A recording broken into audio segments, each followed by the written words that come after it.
Mais une maison d'emploi et des compétences en Guinée, c'est le chef de l'État Alpha Condé qui a procédé à son inauguration ce samedi. Cette première maison d'emploi et des compétences comporte 4 espaces dédiés à l'insertion professionnelle en Guinée. La Guinée connaît une forte baisse de la propagation du virus Ebola. L'annonce a été faite ce samedi par la Coordination nationale de lutte contre la maladie.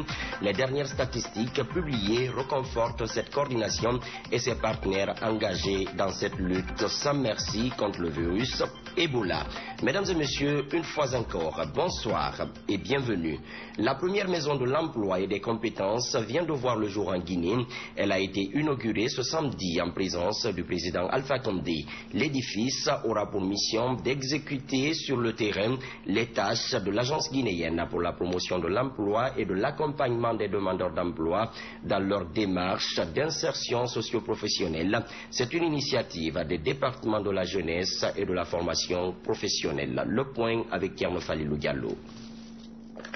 C'est un bâtiment R+1 flambant neuf qui abritera désormais la maison de l'emploi et des compétences, dont la mission sera d'assister sur le terrain l'agence guinéenne pour la promotion de l'emploi, AGIP en abrégé, à savoir la promotion de l'emploi et l'accompagnement des demandeurs d'emploi dans leur démarche d'insertion professionnelle. La maison de l'emploi et des compétences est un outil de travail indispensable pour la réalisation de notre mission d'observation du marché du travail, de promotion de l'emploi et d'accompagnement des demandeurs d'emploi dans leur démarche d'insertion socio-professionnelle.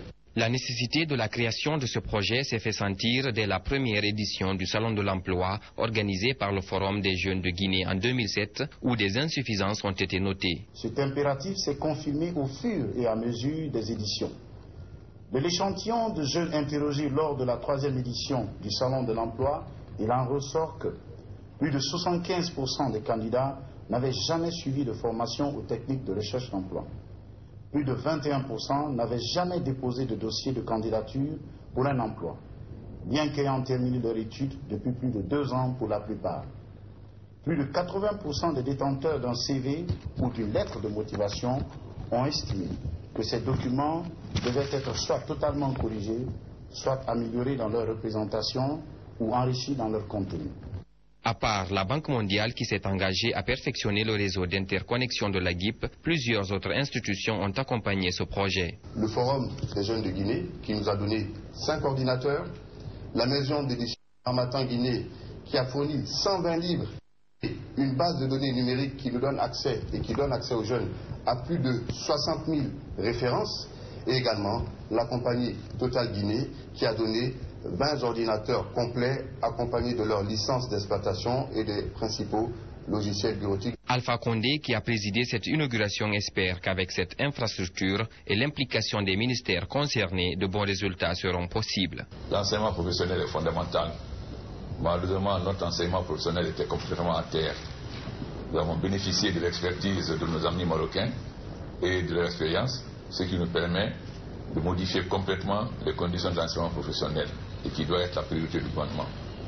Donc j'espère que cette voie, les 2 ministres étant des jeunes, ils peuvent mieux dialoguer avec les jeunes, parce que nous ne comprenons pas tellement ces jeunes qui sont d'une nouvelle génération. Ce sont des jeunes de l'Internet et de nouvelles technologies. Outre cette inauguration de la Maison de l'Emploi, le président Alpha Condé a également procédé à la pose de la première pierre du bâtiment qui devra abriter l'inspection générale du travail. Lancement ce samedi d'une campagne de formation de 5000 jeunes issus des groupements féminins. L'initiative vise à outiller en technique d'entrepreneuriat ces jeunes afin de contribuer à la réduction du taux de chômage en République de Guinée. Le projet va couvrir la capitale Conakry et certaines villes de l'intérieur du pays. Les précisions avec notre reporter Manian Condé. Amener les jeunes et les femmes vers l'autonomisation ou encore contribuer à la réduction du taux de chômage et donc de la pauvreté, voilà entre autres objectifs de cette formation. Elle concerne 5000 jeunes et groupements féminins de Conakry et de l'intérieur du pays. La formation devrait permettre aux bénéficiaires d'accéder aux différents soutiens publics pour financer leur initiative.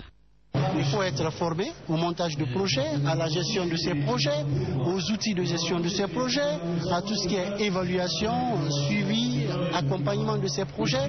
Il faut également, dans un deuxième temps, bénéficier du soutien financier de l'État pour pouvoir mettre en œuvre ces projets. Je dis l'État parce qu'il y a des dispositifs étatiques qui existent. Il y a des fonds d'insertion pour les jeunes, il y a l'AD, il y a le ministère de l'Emploi jeune, il y a le ministère de la formation professionnelle. Cette formation jeune sur le contexte général du pays pour leur prise de conscience. Elle devrait aboutir à une promotion des initiatives privées en Guinée. Après la formation, si les structures de l'État accordent les soutiens escomptés ou sur les fonds propres de IBG, on pourra financer les projets les plus réalistes, les plus méritants et lancer la machine d'accompagnement de la mise en œuvre de ce projet social. Réalisé avec l'implication du ministère de la Jeunesse et du Travail, va conduire à mettre les bouchées d'eau dans l'inadéquation entre la formation et le marché de l'emploi. Il pourrait aussi réduire le taux de délinquants dans les rues ou encore les manifestations temporaires dues à des frustrations. Le médiateur de la République a organisé vendredi une rencontre d'échange avec les sages et les jeunes de la Basse-Côte. Au cours de cette rencontre, Général Fassiné Touré est largement revenu sur sa neutralité dans l'échiquier politique guinéen et sur son rôle de médiateur. Nabi Kamara, Oulematou Kourou Diallo, reportage. Depuis quelque temps, les rumeurs circulaient à Conakry sur l'appartenance du médiateur de la République à un parti politique de la place. C'est pour cette raison que l'entourage du général Fassiné Touré a initié cette rencontre pour faire taire ces rumeurs. On a convoqué la présente rencontre pour éclairer la religion des uns et des autres. Il y a eu beaucoup de rumeurs. Rumeurs selon lesquelles il aurait changé, le médiateur aurait changé le camp. Il aurait opté même pour les activités politiques. Il est par-ci, il est par-là. Alors, on a tenu justement à mettre un terme à ces rumeurs. C'est pourquoi il fait venir tout ce monde pour, n'est-ce pas, éclairer la religion des uns et des autres. Très remonté, le médiateur de la République assure qu'il est neutre dans la politique guinéenne. Là où je suis aujourd'hui, je n'appartiens à aucun parti politique en Guinée. D'ailleurs, mon poste de médiateur ne me permet pas d'appartenir à un parti politique. Si j'appartiens à un bord politique, comment pourrais-je assurer la médiation? Tous les partis politiques sont égaux pour moi. C'est ce qui me permettra de dire la vérité. Sur la question de la crise politique tendue dans le pays, le médiateur de la République a affirmé qu'il ne peut assurer la médiation entre les protagonistes de cette crise que sur la demande de l'Assemblée nationale. Le secrétaire administratif du parti RRD a été limogé de son poste et suspendu de prendre part à toute activité qui sera organisée par le Rassemblement pour la Renaissance et le Développement. Un communiqué du parti a officiellement annoncé cette suspension ce samedi lors de son assemblée générale qui s'est tenue à son siège à Sangoya, mosquée dans la commune de Matoto. Maurice Sidibé, Marichela Fofana, reportage. Au cours de cette assemblée générale du parti Rassemblement pour la Renaissance et le Développement, son secrétaire administratif a été suspendu par les membres du parti. Moriba Kourouma est accusé d'avoir entrepris des pratiques qui ne riment pas avec les valeurs du RRD. Vu l'agissement de M. Moriba Kourouma, après la tenue de notre conférence de presse du mardi 28 quatrièmement 2015, vu ses démarches contre l'idéologie du parti, informe ses militants et sympathisants, la communauté nationale et internationale, que M. Moriba Kourouma a été suspendu de ses fonctions de secrétaire administratif du parti lors de notre assemblée générale ce samedi 2/5 2015. Suspendu, le secrétaire administratif du RRD Moriba Kourouma a été aussi démis de son poste. Il est révoqué de ses fonctions et il sera remplacé par d'autres personnes les jours à venir. Son président, le Rassemblement pour la Renaissance et le Développement est un parti progressiste qui combat le régionalisme, l'ethnocentrisme et le tribalisme. Le parti du Rassemblement pour la Renaissance et le Développement, RRD, qui est un parti progressiste, rassemblaire, qui défie l'ethnocentrisme, le régionalisme et le tribalisme.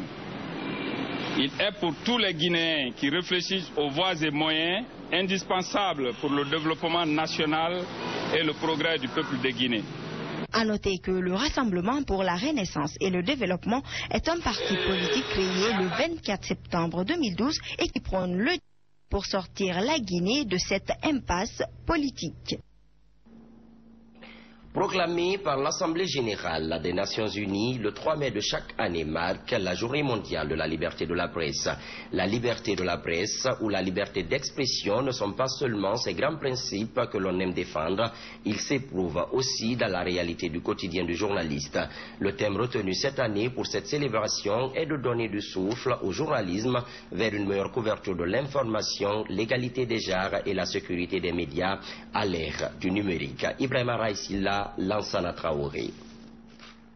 La date du 3 mai permet d'informer les citoyens sur les atteintes portées à la liberté de la presse. Dans des dizaines de pays à travers le monde, des publications sont censurées, condamnées, suspendues, alors que des journalistes, des rédacteurs en chef et des éditorialistes sont harcelés, attaqués, détenus ou même tués. Tous les ans, la Journée mondiale de la liberté de la presse permet de célébrer les principes fondamentaux de cette liberté. Dans le contexte guinéen, cette liberté reste encore à désirer. La liberté de la presse porte très mal en Guinée. Quand vous faites une rétrospective des événements de ces 2 derniers mois, vous vous rendrez compte qu'il n'y a pas eu moins de 6 violations des droits des journalistes. Les journalistes guinéens sont souvent confrontés à plusieurs difficultés dans l'exercice de leur profession et manquent également de la protection des responsables de la communication. Il y a beaucoup à faire. Si tout n'est pas à faire, il y a beaucoup à faire. Ce n'est pas une façon de m'attaquer, disons, au premier responsable de l'information, à l'occurrence le ministère, mais vous n'êtes pas sans savoir que plusieurs fois l'actuel ministre menace de mettre des journalistes au pas, alors que c'est lui, notre vitrine, c'est lui qui doit nous protéger si nous sommes dans la légalité. Le journaliste doit être capable de s'épanouir dans un environnement permettant un travail indépendant sans ingérence excessive et dans les conditions de sécurité. Mais très malheureusement en Guinée, cette question de sécurité manque. Les journalistes guinéens ont besoin d'un environnement sécurisé, ont besoin d'un environnement où ils ont accès à l'information sans que le journal ou le média pour lequel ils appartiennent ne soit un obstacle à ce qu'ils aient accès à l'information.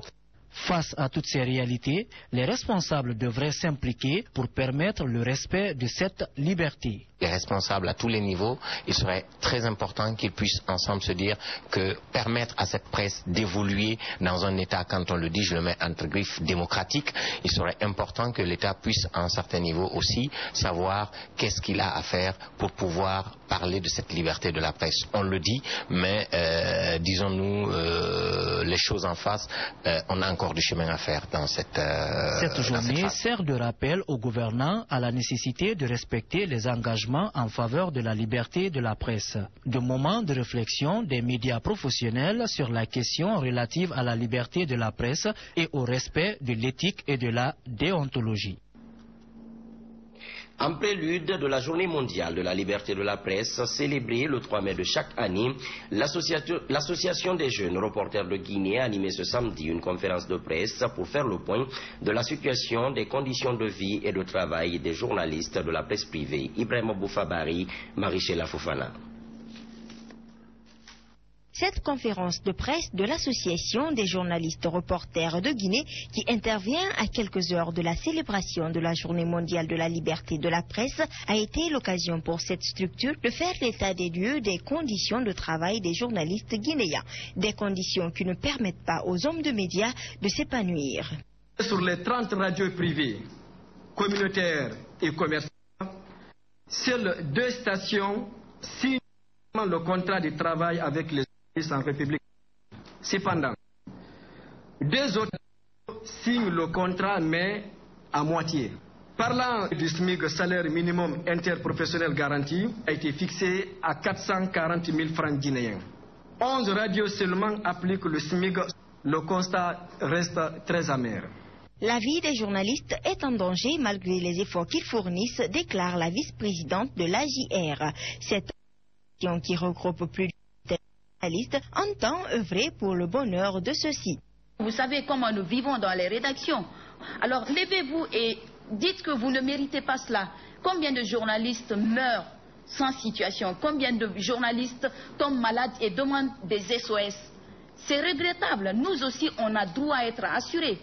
Les patrons de presse, ils ne nous considèrent pas. Pourtant, c'est nous qui faisons d'eux ce qu'ils sont maintenant. Il est temps pour nous de se lever. À l'occasion de cette journée du 3 mai qui sera célébrée ce dimanche, l'AJR compte lancer une pétition pour plaider la cause des journalistes guinéens. Le phénomène de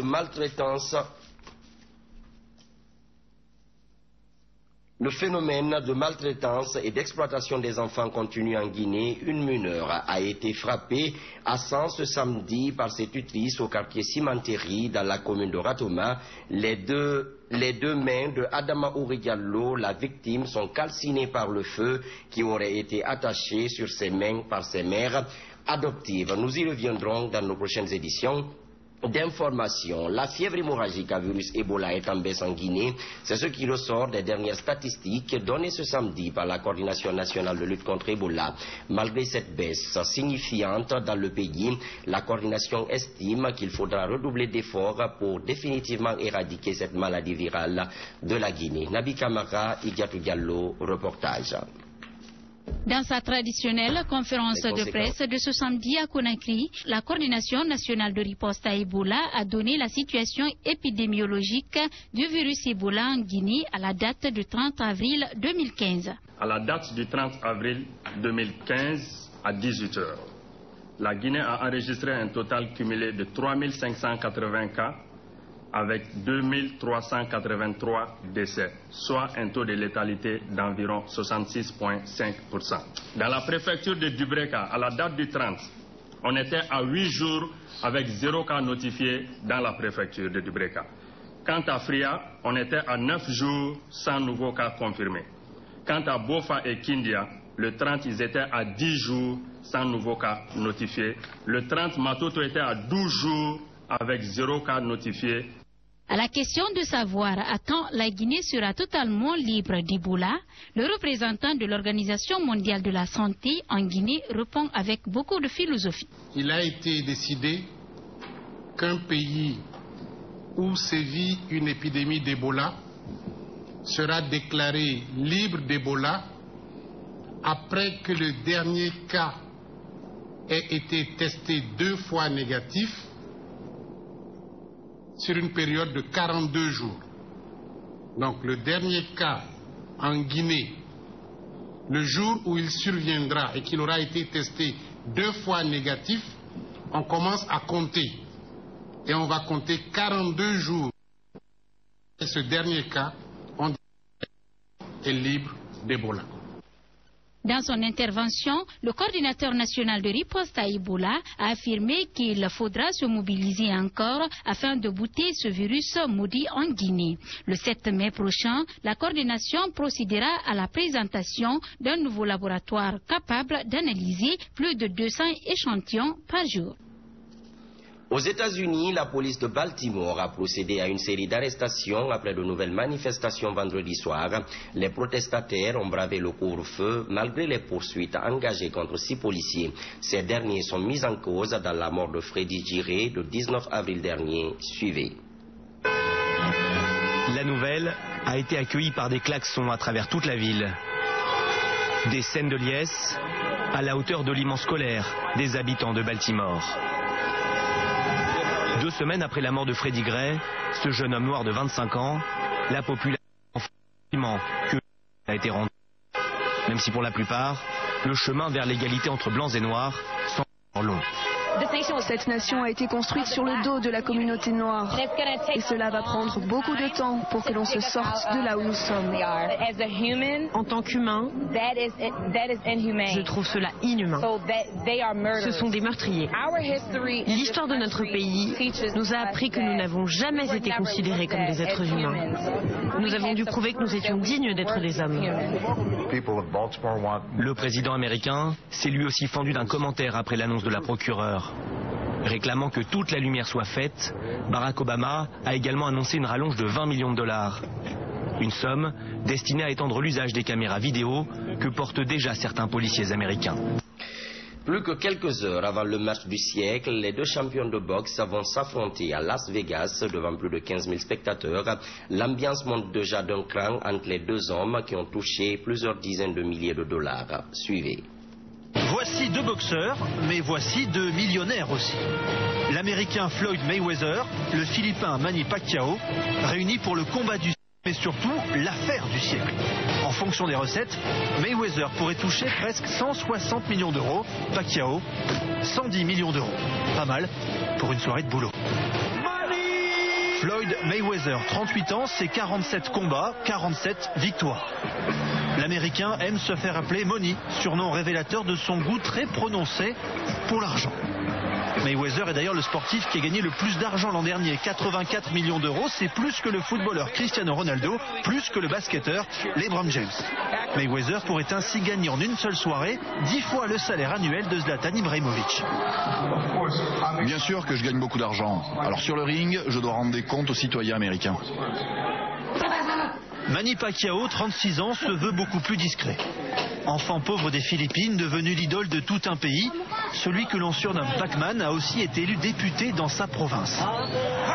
Mais sur le ring, il mène la politique du chaos.